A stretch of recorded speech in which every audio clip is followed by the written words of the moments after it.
At a high-end automotive showroom in Miami, two black teenagers enter, their faces alight with awe for a multi-million-dollar supercar. But their wonder is met with cold stares and dismissive smirks from staff who see them as nothing more than a nuisance.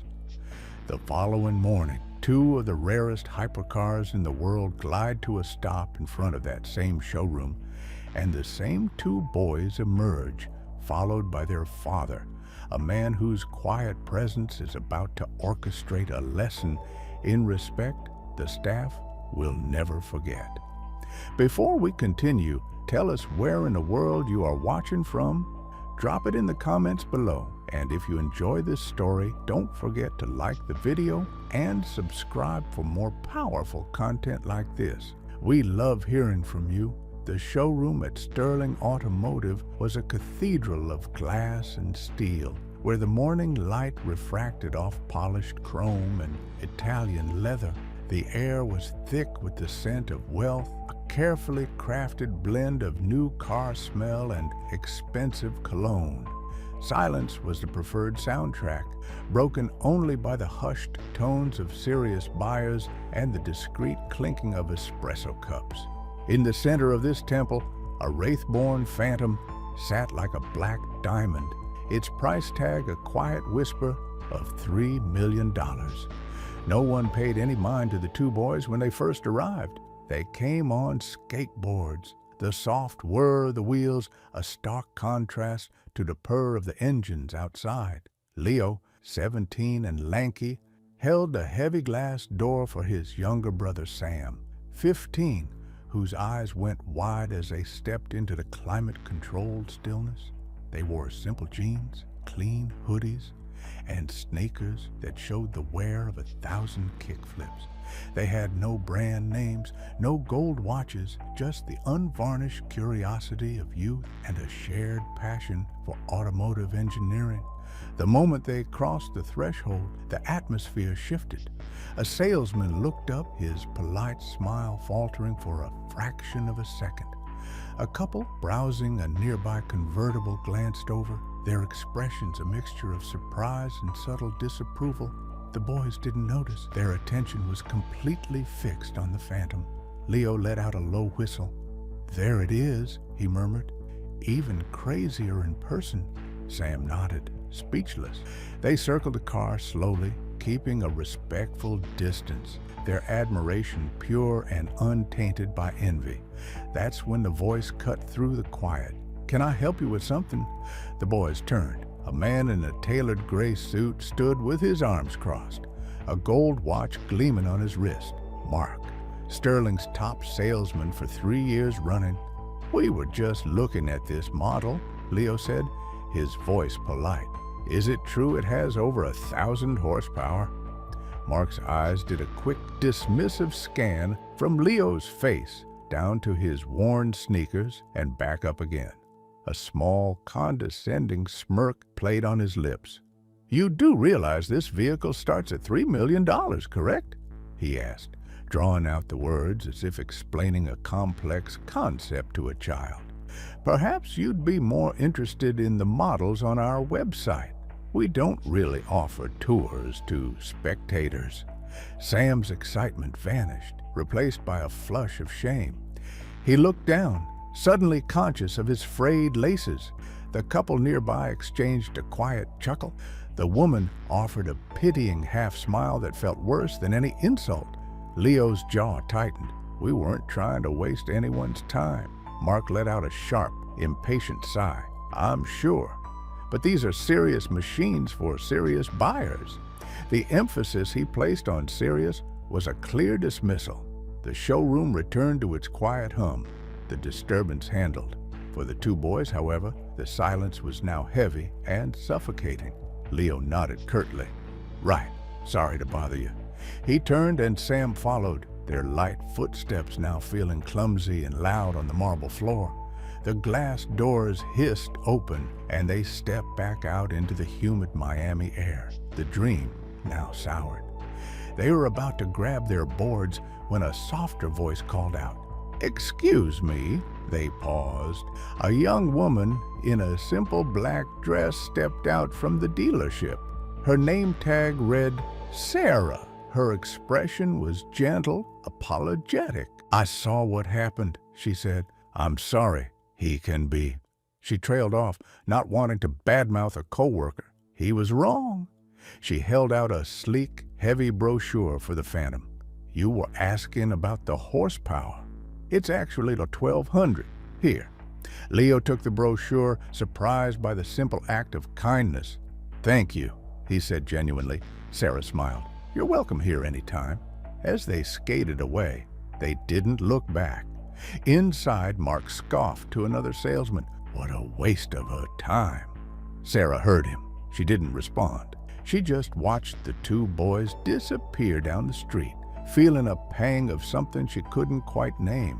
It was the feeling that a small, ugly moment had just occurred, but that a quiet, important seed of decency had been planted right alongside it.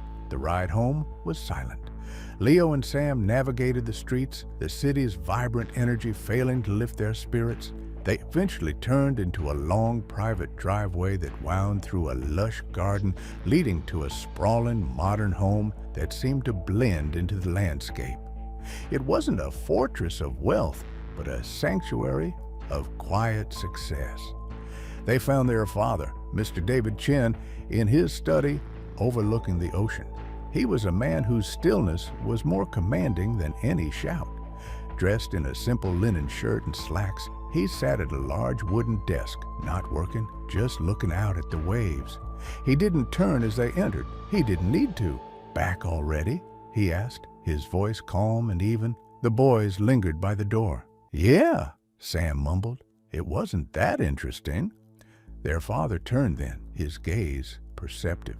He studied their faces, seeing the shadows that hadn't been there that morning.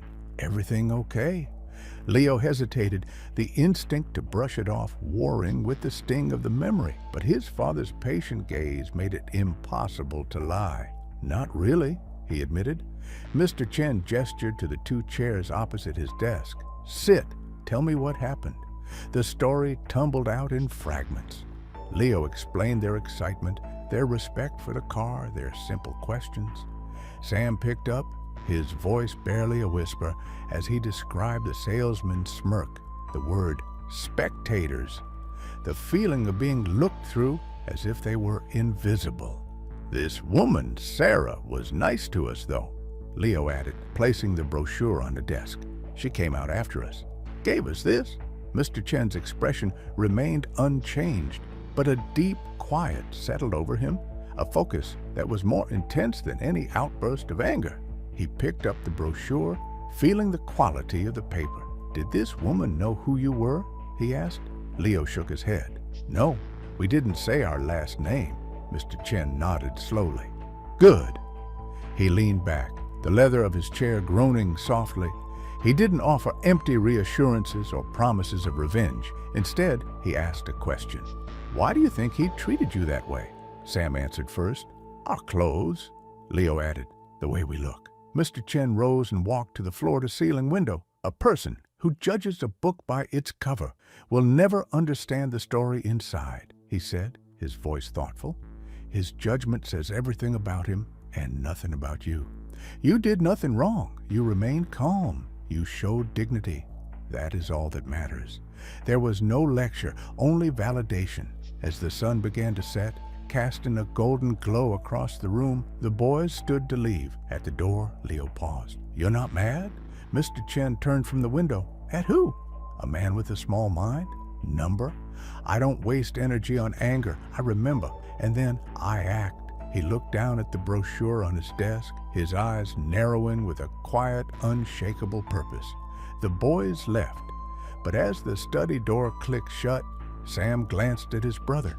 "What do you think he's going to do?" Leo allowed a small, knowing smile to touch his lips. "I think Dad's about to be Dad." Later that night, long after the house had fallen silent, David Chen sat in his study, bathed in the soft light of his desk lamp. His laptop was open, but he wasn't looking at it. He picked up his phone and made a single call.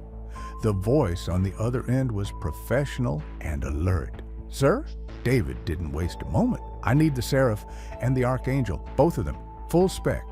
Have them detailed tonight, ceramic coat. I want them delivered to Sterling Automotive tomorrow morning, 8:50 a.m. sharp, not a minute before, not a minute after. I want the engines off." They arrive in silence. There was a brief pause. "Understood, sir," drivers briefed. "They will wait with the cars until I arrive." No one speaks to anyone. This is about presence, not performance. He ended the call and leaned back, his fingers steepled. It wasn't about revenge. Revenge was messy. This was about clarity. It was for his sons, to show them that true power doesn't need to shout. It simply arrives, rearranges the room, and leaves a lesson in its wake. And it was for the young woman who had chosen kindness, to show her that such choices, no matter how small, ripple outward in ways she could never imagine.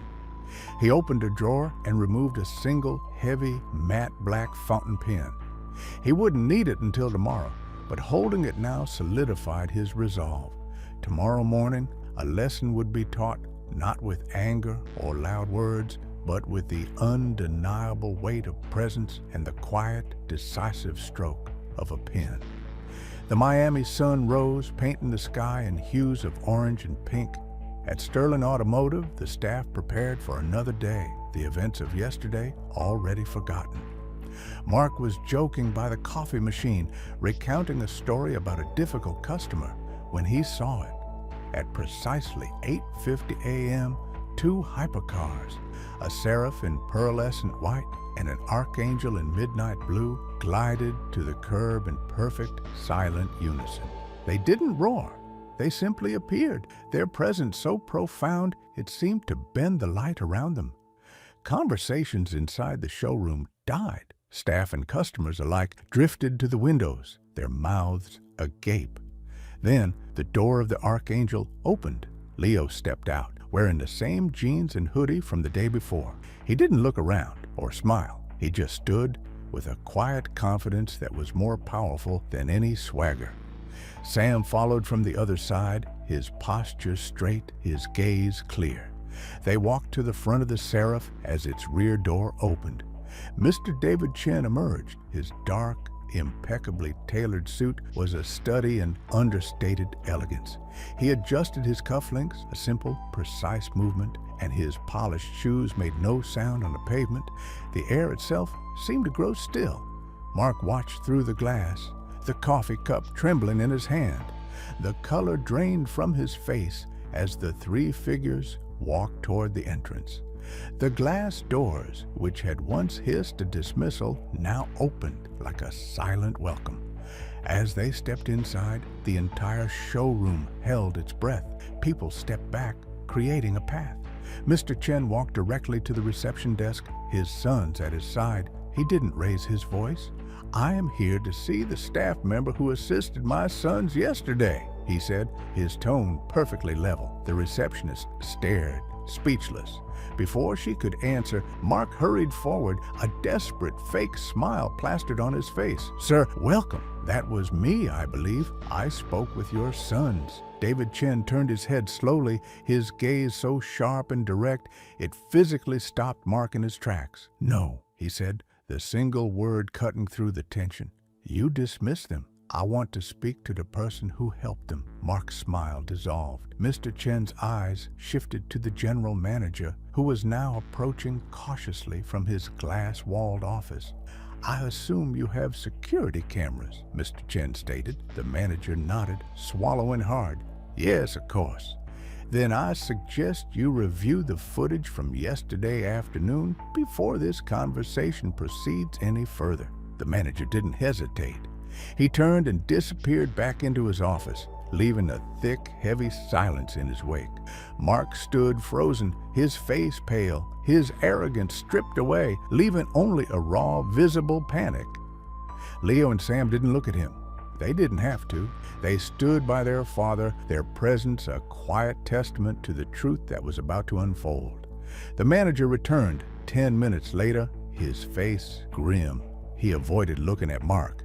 "We've reviewed the footage," he said, his voice low and strained. "The employee who assisted your sons was Sarah. She is on her way." Mr. Chen gave a single sharp nod. "And this man?" he asked, gesturing toward Mark without honoring him with a glance. The manager's jaw tightened. His behavior was unprofessional and completely unacceptable. It does not reflect the values of this dealership. David Chen finally turned to face Mark, his expression unreadable, his voice low, but carrying to every corner of the silent room. "You looked at my sons and saw a stereotype. You judged their worth by the clothes on their backs and decided they were not worthy of your time. You didn't just fail at your job," he continued, each word landing with surgical precision. "You failed as a person. You saw two good kids with a dream in their eyes, and you tried to make them feel small. That is a weakness no amount of commission can fix." The manager stepped forward, his voice firm with newfound resolve. "Mark, you're terminated, effective immediately. Please gather your personal effects." A collective, quiet gasp rippled through the room. Mark stared, his mouth opening and closing, but no words came out. He gave a weak, defeated nod and began the long, silent walk of shame toward the exit. He didn't dare look at the two boys he had so casually dismissed, the boys who now stood as silent witnesses to his downfall. Mr. Chen didn't watch him leave. His focus had already shifted. "Now," he said to the manager, "I'd like to see Miss Sarah."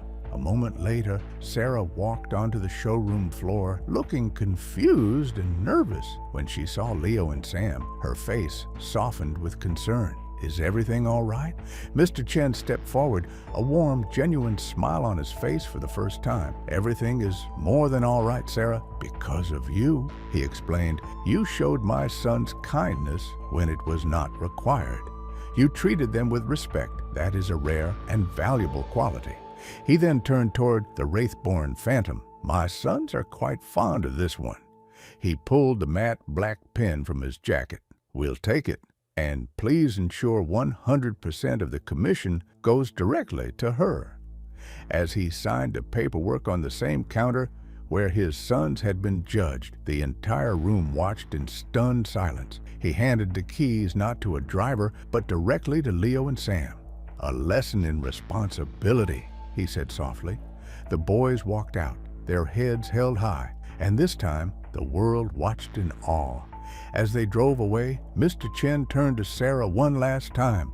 "Never stop being who you are," he said. "Kindness always pays dividends." That afternoon, Sarah found an envelope on her desk. Inside was a letter promoting her to senior client advisor. She didn't cheer. She simply stood a little taller, her quiet dignity now her greatest strength. Because true value is never about the price tag, but about the respect you show to others, especially when no one is watching.